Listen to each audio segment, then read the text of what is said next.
Hola, ¿cómo les va? Bueno, como habíamos prometido, en el marco de la práctica docente, de segundo a cuarto año, decidimos hacer este video como un repaso, ya que empezaron con las prácticas y después de tanto tiempo, producto de la pandemia, sin poder realizar actividad presencial en práctica, decidimos refrescar algunos conceptos vinculados al título que están viendo, ¿no? Las tareas analíticas y globales, y su relación con las teorías del aprendizaje. Entonces, vamos a arrancar con este tema que entendemos que para la práctica docente, no solo en las escuelas, sino que también en ámbitos deportivos, es muy importante. ¿Sí? Así que comenzamos y arrancamos con las tareas analíticas. Vamos a hacer una síntesis muy breve de todas las tareas. Vamos a hablar de las ventajas y las desventajas. ¿Sí? Acá vamos viendo algunas imágenes que las tareas analíticas, como los podemos ver acá, son o se utilizan para aprender movimientos, para corregir errores, para perfeccionar gestos, técnicas, nociones, pero siempre están fuera de contexto. Generalmente están aisladas. ¿Sí? Ustedes pueden ver en las imágenes, no sé, un chico esquivando banderines, uno haciendo un dribbling con la pelota de fútbol, o dos chicos pasándose la pelota, algunas ejercitaciones en esta imagen, o el tema de la iniciación a vertical o la ejecución por partes, ¿no? El gesto descompuesto de la vertical. Todas responden, digamos, a un mando directo, a una orden directa del docente. Y bueno, ahora vamos a ver algunas características de estas tareas analíticas. Por ejemplo, las tareas analíticas se entiende el juego o el deporte como una sola parte, o sea, como algo aislado. ¿Sí? La parte física, la parte técnica, la táctica, la psicológica, por partes, o sea, bien separadas, o sea, las tareas son aisladas. Con respecto a la oposición, bueno, poca o ninguna oposición. Si hay una oposición puede ser referencial, como en el caso de las imágenes que vimos, puede ser un cono, un banderín, o puede ser un compañero, pero este es referencial, o sea, no es activo, no va a impedir que yo realice la acción que me dijeron que realice. ¿Sí? Al ser un mando directo, ¿sí? y el chico tiene que ejecutar nada más, o el deportista, no hay resolución de problemas por parte del ejecutante. No tiene que resolver, sino tiene que ejecutar. ¿Sí? Y la idea es de reproducir aprendizajes mediante ciertos automatismos o un aprendizaje mecanizado. De los diferentes movimientos o de las diferentes nociones también. ¿Sí? Vamos con algunas ventajas. Las tareas son fáciles y simples de organizar, permite la misma participación de todo el grupo. Bueno, son fáciles de cuantificar desde el punto de vista físico, digamos, y mecaniza ciertos patrones de movimiento. ¿Por qué? Porque tiene un componente repetitivo, siempre la acción se repite. ¿Sí? Atravieso haciendo slalom unos banderines, o se la paso a mi compañero y mi compañero me devuelve la pelota, y ese componente se repite permanentemente. Obviamente que el docente en ese momento también va corrigiendo y va corrigiendo algunas dificultades que se pueden llegar a presentar, ¿no es cierto?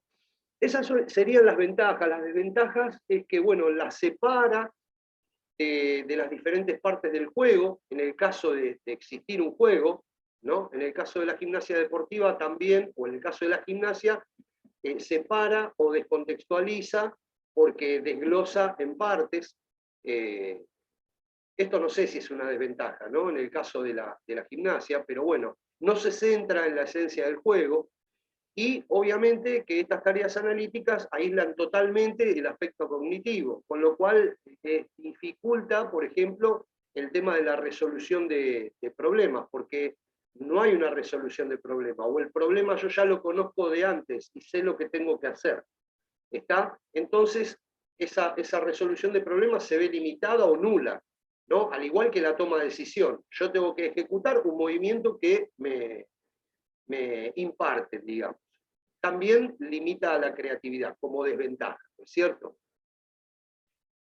¿Cuáles son las utilidades? Bueno, en los primeros momentos del aprendizaje y en todos momentos, me parece que son este tipo de actividades son útiles, ¿no?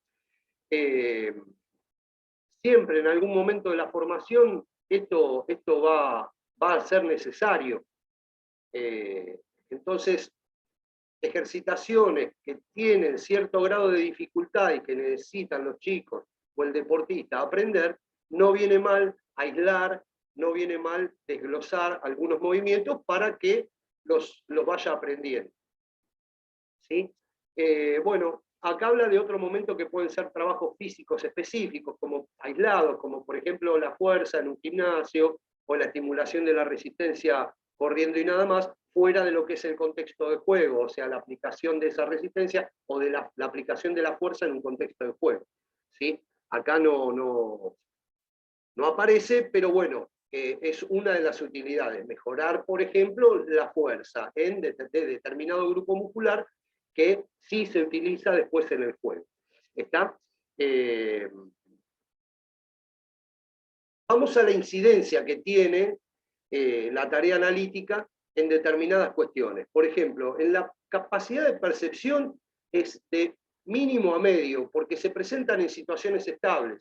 O sea, cómo el chico o el deportista percibe como dice ahí, mínimo a medio. ¿Por qué? Porque siempre es el mismo gesto que se reitera. ¿Está? Entonces, la capacidad de percepción no es muy importante, al igual que la capacidad de decisión. La capacidad de decisión es nula. ¿Sí? O sea, todo lo que se realiza es conocido desde antes, entonces yo no tomo decisiones.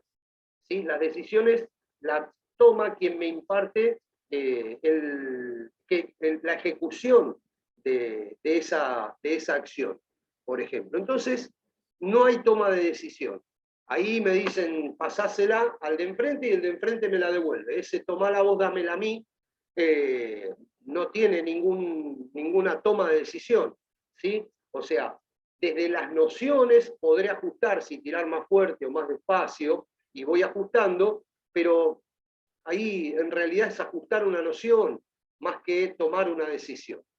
Bien, y la capacidad de ejecución es alto debido a que se logra un elevado número de repeticiones, ya sea en la acción que fuere, y nadie me va a impedir que yo la realice.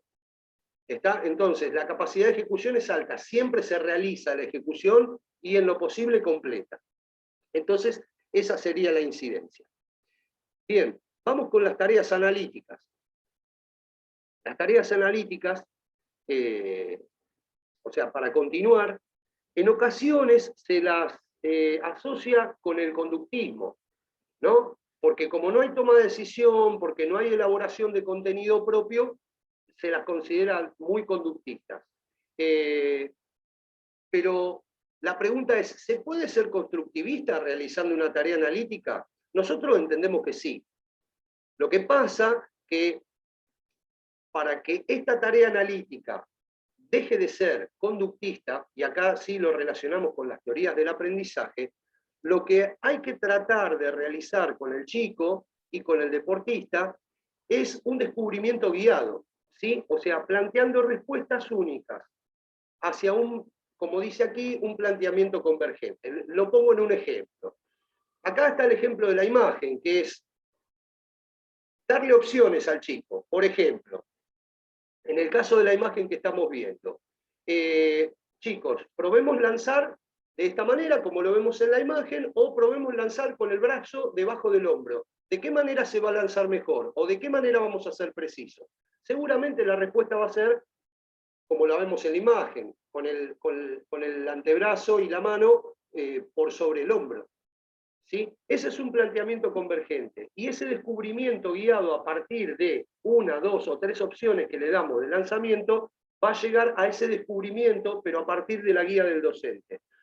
a diferencia de que la ejecución directa, que tal vez no le da tanto sentido a ese aprendizaje.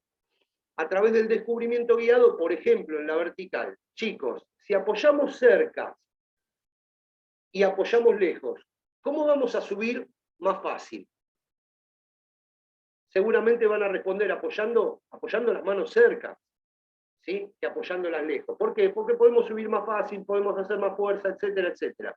Entonces, a partir de ese descubrimiento guiado y planteando ese pensamiento convergente, el chico también le da más sentido a lo que quiere aprender. Si apoya lejos y yo le digo apoya más cerca, seguimos diciéndole, obviamente que va a descubrir que sube más fácil si apoya cerca, pero está bueno que lo descubra él, que lo razone él, en vez de impartirle directamente dónde tiene que apoyar. ¿Se entiende? Entonces, la ejercitación la podemos basar en el propio descubrimiento, ¿no? Entonces, en la enseñanza de un nuevo gesto, técnica, noción, estimulamos un aprendizaje activo, significativo, por medio de la indagación. Acá el chico va indagando. A medida que nosotros le damos opciones, indaga. Y obviamente que necesitamos de la experimentación motriz. Entonces, ahí sí traslada, en cierto grado, toma de decisión. Al chico o al deportista o a lo que sea. Acá hay algo muy importante también, que habla de aprendizaje activo y significativo. Cuando hablamos de aprendizaje significativo, no nos debemos olvidar, en el constructivismo, del aprendizaje significativo de Ausubel, en el cual él dice que las personas aprendemos o aprenden a partir de lo que ya saben. ¿Sí? Entonces, seguramente muchas de las cosas que los chicos están por aprender o que el deportista está por aprender, tiene una noción previa. Tal vez no tenga la idea exacta o precisa, pero como tiene una noción previa, ya sabemos que el chico o el deportista va a realizar o va a poder realizar esa acción. Con los defectos, con los problemas que pueda llegar a estar vinculados a esa acción motriz. ¿No es cierto? Pero si nosotros aplicamos esto del planteamiento convergente, donde le planteamos 2 o 3 opciones y a partir de la vivencia ellos descubran qué es lo mejor, bueno, ahí estamos ejerciendo a través de una tarea analítica, también estamos ejerciendo el constructivismo.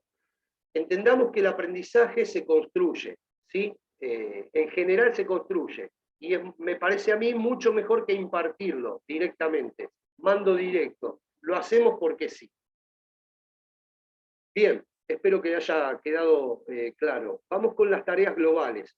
También son llamadas situacionales o integradas. ¿Por qué integradas? Porque las tareas globales integran, a diferencia de las analíticas, la capacidad, o la técnica, lo físico, lo táctico, lo emocional, ¿sí? Por eso se llaman también integradas. Situacionales también porque están vinculadas dentro de lo que es, o lo que podría ser, una situación de juego.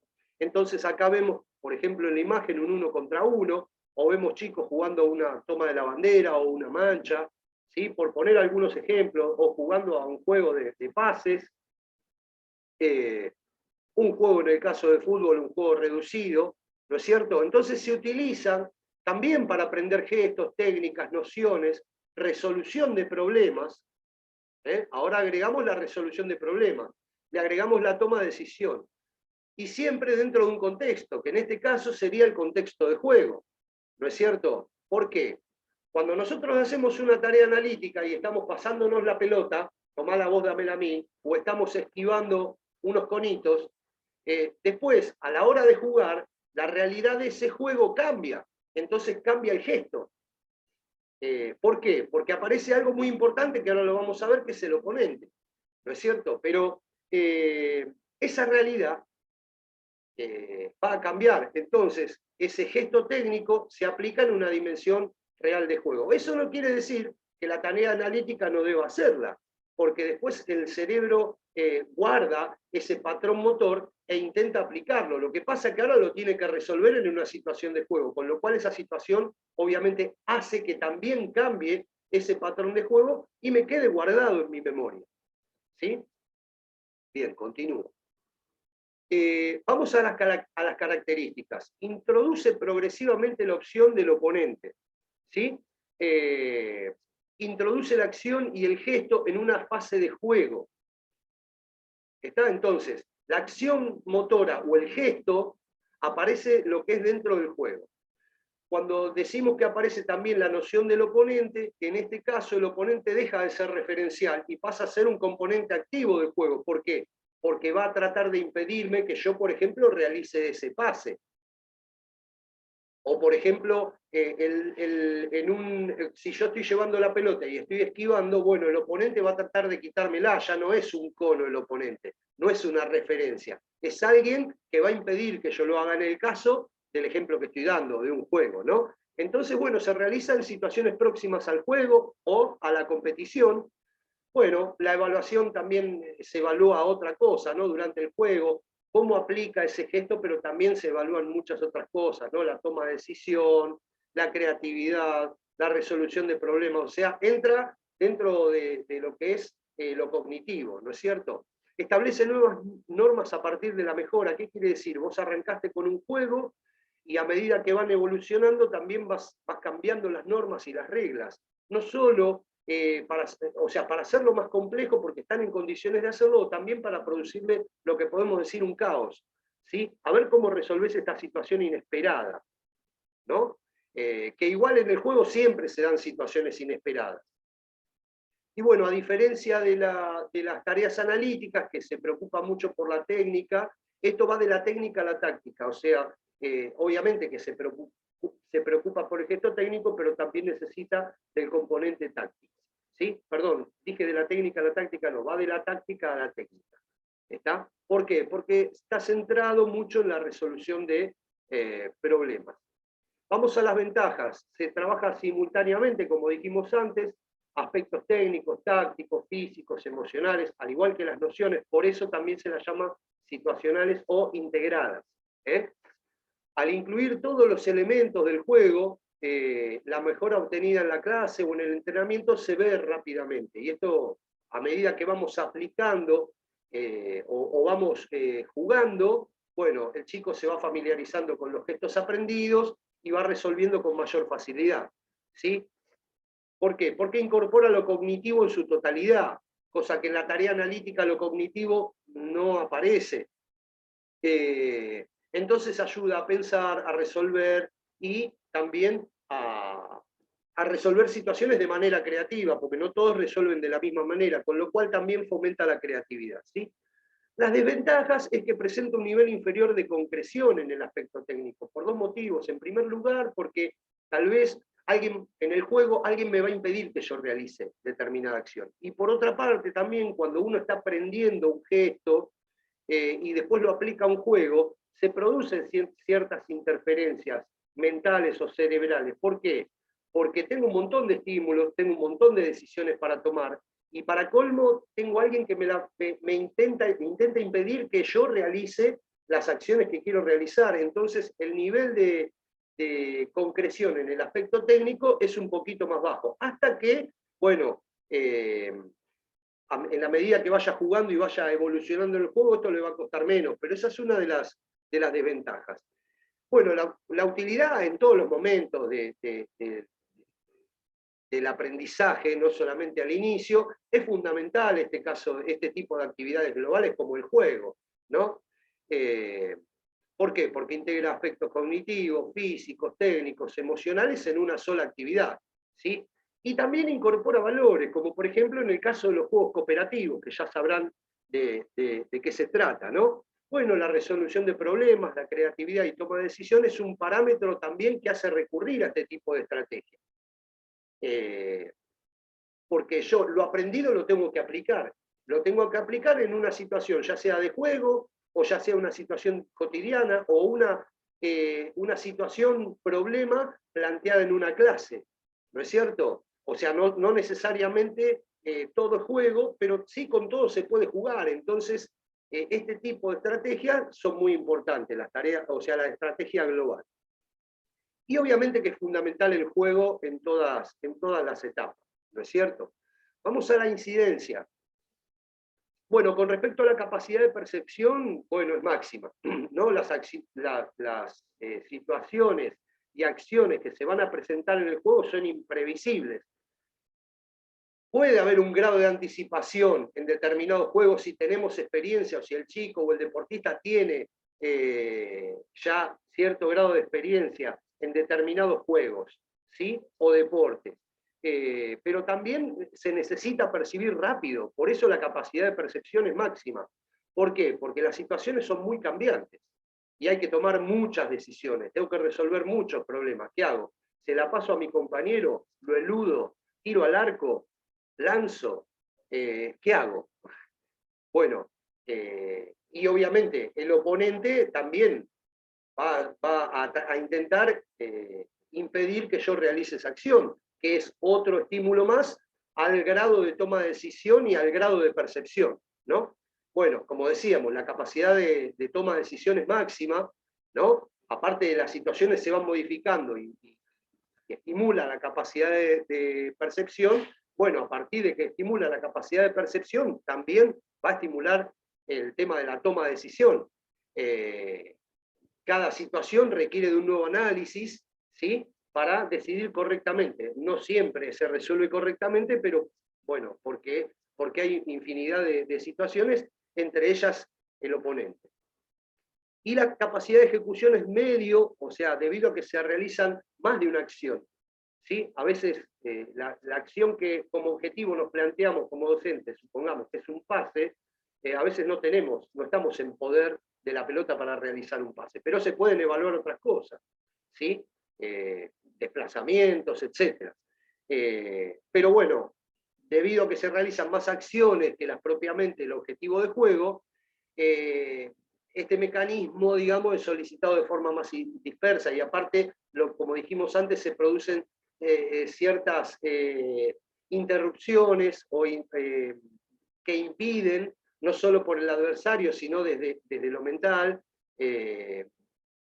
Cuando recién estoy aprendiendo algo, siempre cuesta ponerlo de manifiesto en el juego hasta que me voy familiarizando con él o hasta que voy jugando. Y entonces, ese gesto que ya lo tengo grabado en mi memoria, ya después me sale mucho más fácilmente aplicado a la situación de juego. Con lo cual, la capacidad de ejecución tal vez levante un poquito más, pero va a seguir siendo media porque, a diferencia de la analítica, la capacidad de ejecución es máxima. Nadie me impide realizar y no tengo ninguna interferencia producto de los diferentes estímulos que aparecen dentro del ámbito del juego.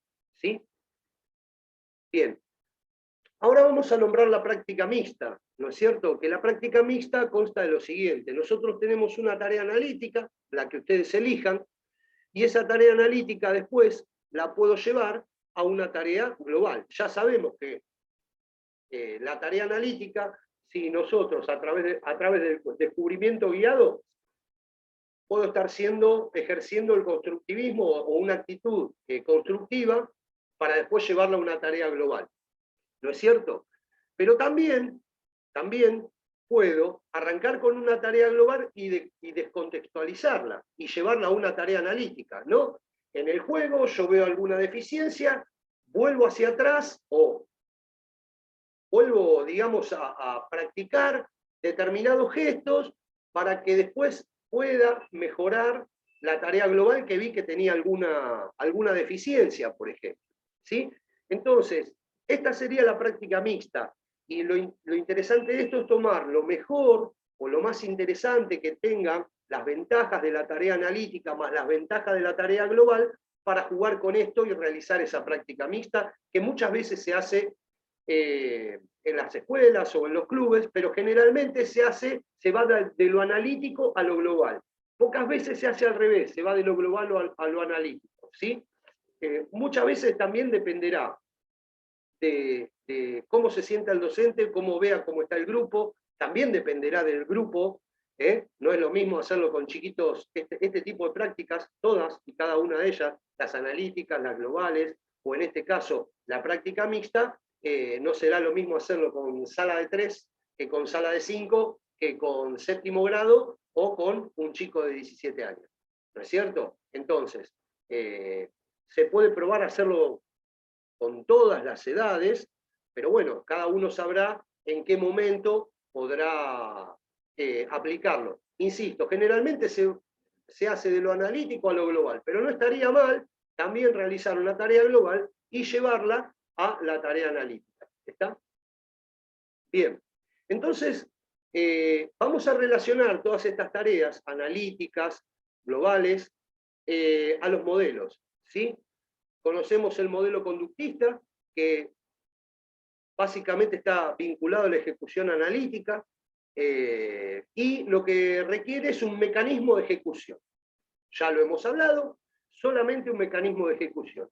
¿Sí? Estímulo, respuesta, mando directo, orden directa y ejecuto, sea el movimiento que fuere. ¿Correcto?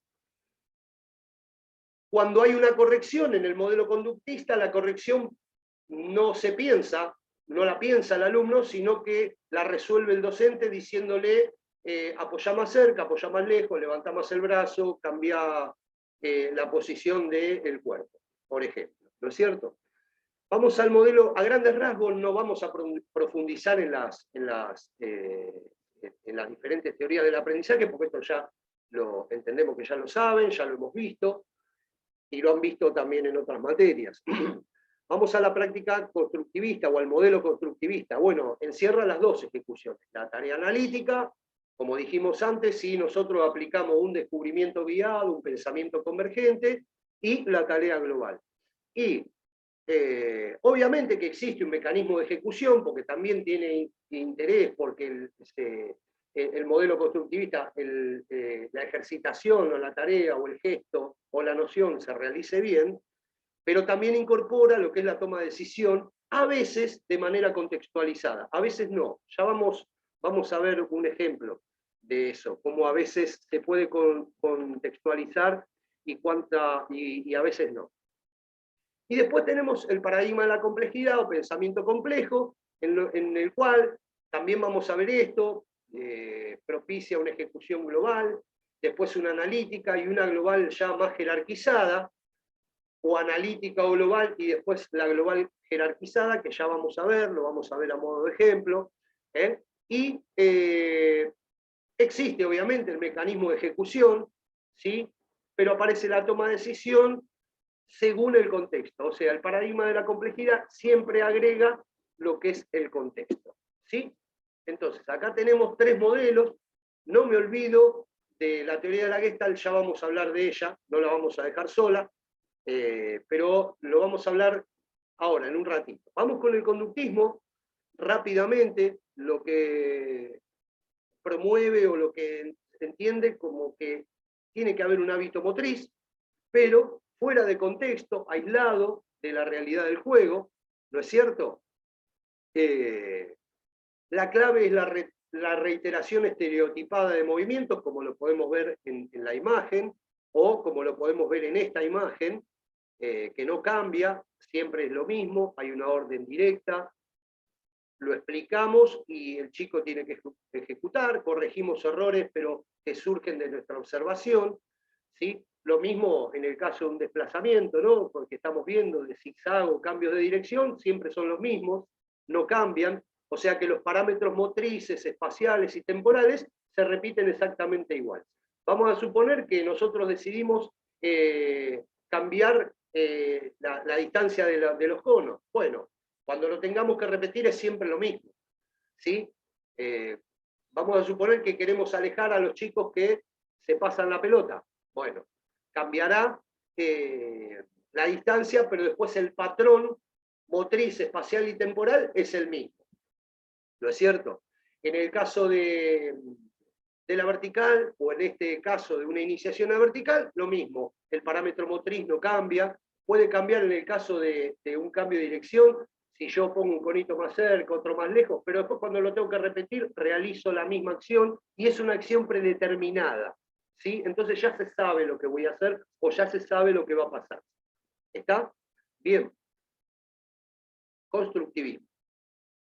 Constructivismo lo que se puede hacer o lo que hace, contextualiza, ¿no? Entonces va adaptando tareas que representan la realidad del juego, como dijimos, a través de un descubrimiento guiado.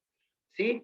Como lo vemos en la imagen, nosotros podemos ir orientando al chico qué pasa si tenemos el brazo más abajo, o si pasamos la pelota con el brazo completamente extendido, cómo lo vamos a pasar mejor.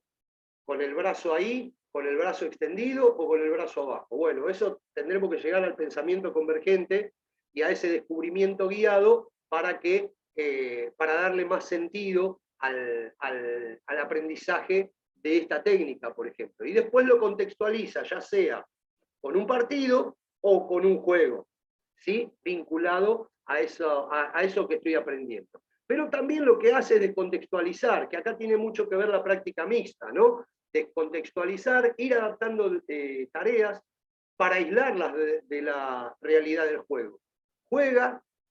Jugamos, hay determinadas cuestiones que necesito mejorar y me voy a la parte analítica donde descontextualizo para que se pueda después mejorar esa acción que necesitamos mejorar. Bueno, vamos a la teoría de la Gestalt, que dijimos que no la íbamos a dejar sola.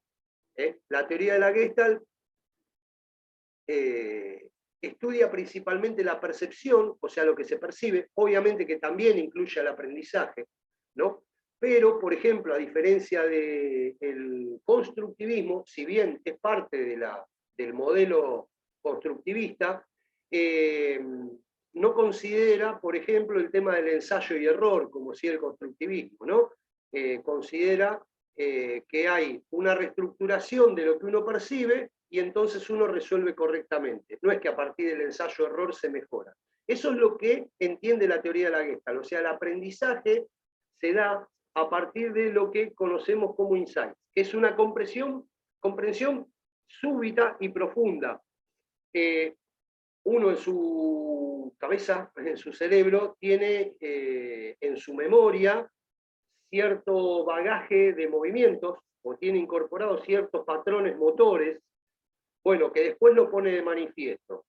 Cuando lo pone de manifiesto va resolviendo.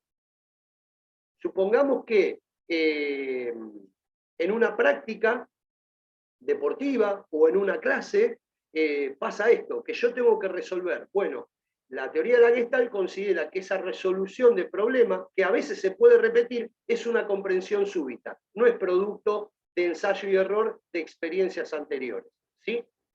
Bueno, eso es lo que diferencia a la Gestalt digamos, algo de la teoría constructivista, ¿no? Entonces hay una reorganización cuando realizo una acción o cuando resuelvo un problema de lo que se percibe a medida que va cambiando la situación. Por eso habla de insight, ¿no? De una comprensión profunda. Voy resolviendo sobre la marcha. Esto, la resolución de problemas, como puede ser en el caso de un juego como el que estamos viendo. ¿No es cierto? También puede ser en el caso de una vertical. ¿Por qué? Porque lo que intenta es un movimiento global, es un todo. Entonces, como es en función de lo que cada uno percibe, cada uno lo percibe de diferentes maneras. Hacer esta parada de manos, por ejemplo, y tenemos una chica que está con una pierna flexionada, otro que está con una de las chicas tiene un brazo más adentro que afuera. Bueno, entonces esa reorganización perceptual es lo que se percibe, por eso el signo de pregunta, ¿no es cierto? Cada uno lo percibe de determinada manera como un todo, ¿sí? Entonces, la teoría de la Gestalt nos lleva a comprobar que no percibimos conjuntos de elementos, sino unidades con sentidos y estructuradas. Todas esas partes unidas, conformando una sola estructura. Por eso la famosa frase, ¿no? Que el todo es algo más que la simple suma de las partes. ¿Por qué hablamos tanto de la Gestalt? Porque la Gestalt tiene una gran influencia en lo que vamos a ver ahora, que es el paradigma de la complejidad. ¿Sí? Y esto obviamente que también tiene mucha relación con las tareas analíticas y globales. Entonces, cuando hablamos de pensamiento complejo, hablamos también de un todo, y ahí aparece la influencia de la teoría de la Gestalt, de un todo como experiencia motriz global. Supongamos que nosotros a los chicos les decimos, hagan la vertical. Y la percepción de los chicos es la que estamos viendo en esta imagen. ¿Sí? Entonces, ¿qué pasa? ¿Qué hace el pensamiento complejo? Permite ese todo, o indica ese todo, como experiencia motriz global, pero ¿qué hace? Va a las partes, ¿sí? O sea que descompone para poder, o sea, ese gesto lo descompone en partes para poder mejorar esta experiencia motriz global y después terminar con un todo jerarquizado. ¿Sí? Obviamente que esto no se da en una clase, se da en más de una, y no solo con este ejemplo, con un montón de ejemplos. ¿Por qué? Porque lo que dice el pensamiento complejo es que si bien el todo es algo más que la suma de las partes, ¿sí? Se necesita de las partes para conformar ese todo. Por eso permite o entiende el todo como una experiencia global, pero después intervienen las partes para mejorar y llegar a ese todo jerarquizado. ¿Sí? Esto que dijimos recién se llama principio hologramático. Vamos al pensamiento complejo, pero ¿cómo lo relacionamos con una situación de juego? Bueno, acá tenemos una situación de juego reducido en fútbol. Arranca ese juego reducido en fútbol, o puede ser, no sé, un quemado en el colegio, supongamos, o un partido, porque decidimos hacer un partido de handball, por dar también un ejemplo, y vemos que no sale correctamente, que hay algunos problemas. Este sería el todo donde los chicos o donde los deportistas empiezan a realizar el juego. ¿Sí?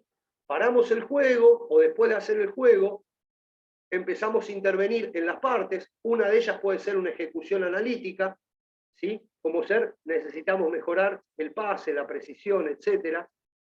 Pero también incorporamos otro juego porque necesitamos, por ejemplo, incorporar situaciones defensivas o modificar determinadas situaciones defensivas. Esta sería la segunda parte, ¿no? Entonces, arrancamos con esta parte, que es lo que percibimos como jugadores, como chicos, como deportistas.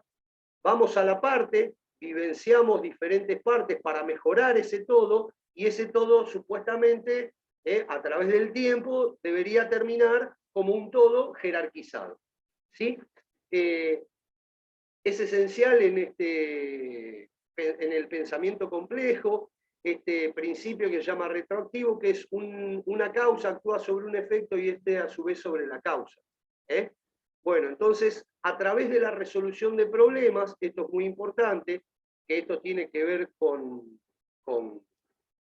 las tareas globales, si no lo habíamos dicho, se plantea el descubrimiento, también guiado, pero a partir de más de una respuesta válida, que eso sería un pensamiento divergente. ¿Qué quiere decir? En el juego hay más de una situación por resolver. No hay una única manera como en el pensamiento convergente, donde en una tarea analítica nosotros buscamos un descubrimiento guiado y debemos llegar a una respuesta. Acá no, acá hay más de una respuesta, y más de una respuesta puede ser válida.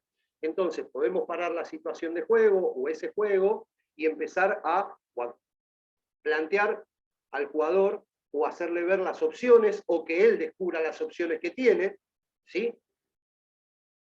O a ese chico o a ese deportista, y después continuamos. Muchas veces se para ese juego, ¿no? En una clase, y se le hacen ver a los chicos cuáles son las opciones, se les pregunta, que ellos respondan, después ver si hay otras opciones también. Bueno, ese es el pensamiento divergente, que tiene que ver con la resolución de problemas, y es tan fundamental como el hecho o sea, es tan fundamental en la ejecución global a través del juego. ¿Por qué? Porque a mí me permite resolver situaciones, me permite pensar, me permite fomentar también la creatividad a partir de el bagaje de movimientos que tengo incorporado, ¿no es cierto?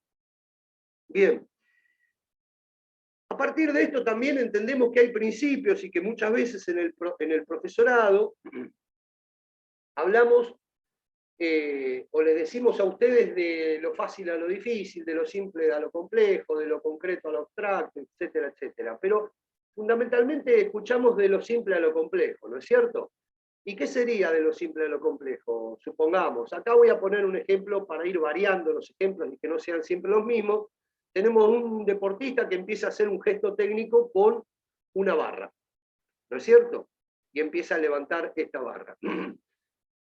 Vamos a aumentar la dificultad, de esa ejercitación, porque vamos más pasos, cambia la posición, no sé si ven acá, de los codos, sabemos que no es la misma persona, ¿no? Pero para que se entienda, lo hacemos un poquito más complejo, le vamos aumentando, digamos, la dificultad, para terminar, estas serían las partes, para terminar en un todo que en este caso sería el envión, ¿no? Algo vinculado al levantamiento olímpico de pesas, que sería ese todo.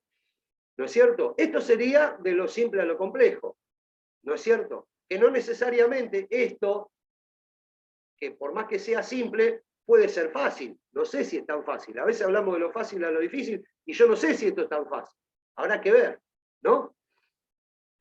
Bien, entonces seguimos. Pero también en una época, a nosotros los profes nos hablaban de algo que decían síncresis, análisis y síntesis. Eso tenía que ver en esa época también con el pensamiento complejo.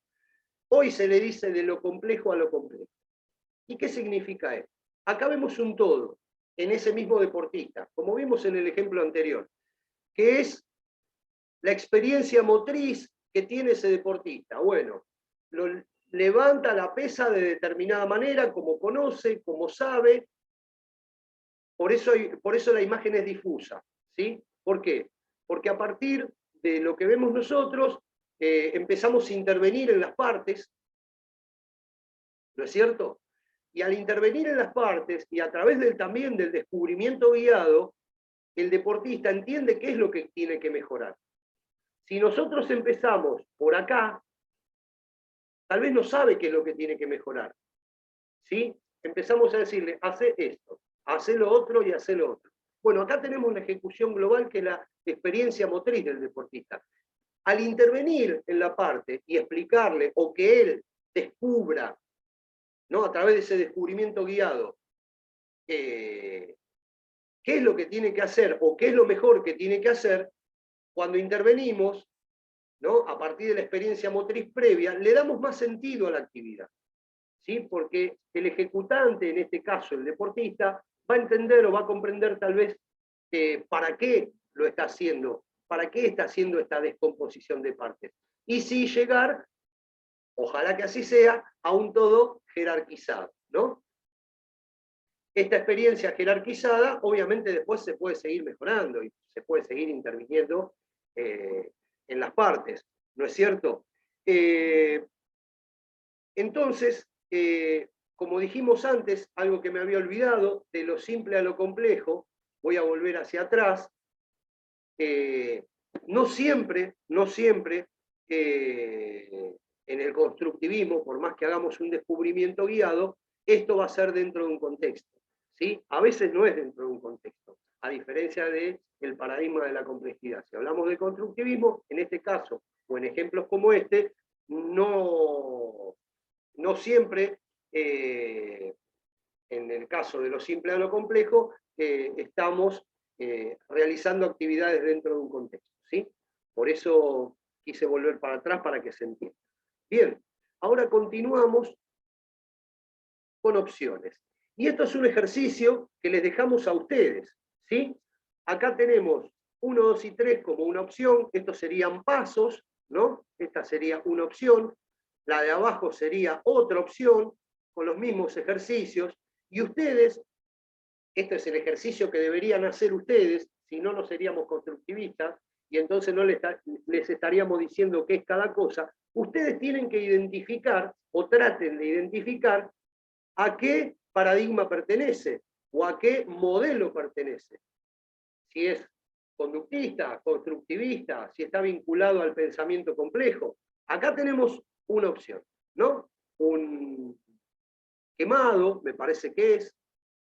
Después, una tarea analítica de pases, esta es una tarea global, y después el juego propiamente dicho. O, en este caso, es el juego propiamente dicho. Podría ser el mismo juego también, ¿no? Pero en este caso es el partido. Acá son las mismas tareas, lo que cambia es el orden. Bueno, ¿con qué lo vinculamos? Con el conductismo, con el pensamiento complejo, con el constructivismo. Esto se lo dejamos a ustedes, ¿sí? Analícenlo, cuando revean el video, más tranquilo, intercambien entre ustedes, pregúntenle a los profes de práctica. ¿eh? Acá les dejo dos opciones más. Acá hay un ejercicio donde hay ejecuciones analíticas, ¿sí? Y acá hay un juego. Esta sería una opción, y acá hay otra opción, ¿no es cierto? Donde hay pasos previos para aprender la vertical y después realizar la vertical. Ustedes sabrán, acá les dejo una clave. ¿Cómo voy a ser conductista o constructivista? Dependerá de cómo maneje esto, ¿no? Bueno, a través de qué cosa lo tienen que manejar. Ya lo hemos visto en el video, ¿eh?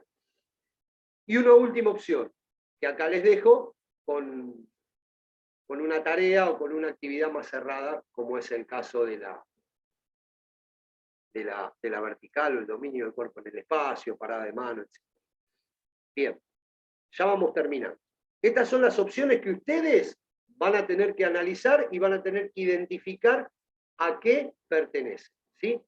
Paradigma de la complejidad, modelo conductista, modelo constructivista, ¿sí? Bien, aspectos básicos a tener en cuenta cuando uno realiza una actividad al frente de una clase o en un deporte determinado, ¿no? Y cómo aplicar estas tareas analíticas o globales. Bueno, el abordaje de modelos y estrategias se realizará según el grupo etario, ¿sí? O sea, se pueden utilizar siempre los tres modelos, o más de 3 modelos, y las 2 estrategias. Pero bueno, tal vez se puede hacer más hincapié en una que en otra, en función del grupo etario, ¿sí? O sea, las edades de los chicos. Aunque creo yo que se puede hacer de todo. Algo muy importante a tener en cuenta son las características del grupo, porque pueden tener determinada edad, pero las características grupales no en todos los grupos es la misma, ¿sí? También es importante conocer las características individuales. Ustedes fíjense que a veces están observando una práctica, se acerca el docente a cargo y les dice, mira, este grupo se porta bien, es un grupo que resuelve situaciones, o es un grupo que tiene muy buena predisposición para realizar estas actividades, y después también les dicen algunas características individuales. Bueno, es importante conocer al grupo para saber qué estrategia puede utilizar con mayor o menor grado me refiero a porcentaje, ¿no? Si soy más analítico, si hago más actividades analíticas que globales, o sea, qué predominancia. Lo mismo que los modelos o estilos de enseñanza. Al conocer el grupo y la individualidad, me da esa posibilidad de poder elegir y a veces ir cambiando la estrategia, si es que da para cambiar la estrategia, ustedes sabrán. Bueno, y obviamente que la elección de las actividades acorde a las características, ¿no?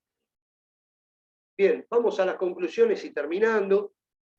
El modelo conductista, o en el modelo conductista, niños y niñas no toman decisiones, ¿sí? Ejecutan las diferentes tareas donde el docente analiza y corrige, se busca la eficacia en el gesto técnico, ¿sí? El docente da toda la información y el aprendizaje se imparte. En los modelos tanto constructivista como en el pensamiento complejo, cuando se realizan ejecuciones del tipo analítico o global, niñas y niños, a partir de lo que comprenden, o sea, lo que ya saben, ¿sí?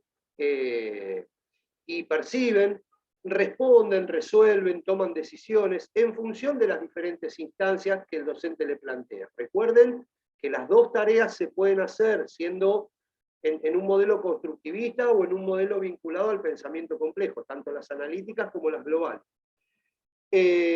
Entonces, obviamente que también busca la eficacia técnica, importa muchísimo el proceso, ¿no? Y también el producto, pero basado en el propio descubrimiento. Esto es muy importante, me parece a mí, para el proceso de enseñanza de aprendizaje. Con lo cual, el docente guía y orienta, y el aprendizaje, como decimos siempre, se construye. ¿Sí? Bueno, entonces, pregunta, les dejo otra inquietud más. combinar modelos y estrategias, ¿será la mejor forma de realizar nuestra actividad? A partir de todo lo que vieron, a partir de todo lo que conocen, a partir de las observaciones que están haciendo, a partir de que ya empezaron a practicar, combinar modelos y estrategias, ¿será la mejor forma? Esa inquietud se la dejamos a ustedes y obviamente que cada uno podrá tener una respuesta diferente. No me parece que en este caso yo tenga que dar mi opinión personal, porque me parece que les corresponde a ustedes analizar y sacar esa conclusión, si no, le estaría dando respuestas o influenciando algo que ustedes tienen que ir adoptando y adaptando, ¿sí? Bien, entonces, para terminar, muchísimas gracias, espero que le haya sido de utilidad. Los profesores que ven en la diapositiva son obviamente que los profes que estamos vinculados a la práctica docente. Yo soy cara visible y estoy haciendo el video, pero esto fue realmente idea de todos, producto de las charlas que vamos teniendo nosotros y de las reuniones. Así que este video, que espero que les sea de utilidad y les haya gustado, sale de la idea de los 5 profes que están viendo en la diapositiva. Así que bueno, insisto, ojalá les haya gustado, les sea de utilidad y nos estamos viendo en la próxima. Chao, hasta luego.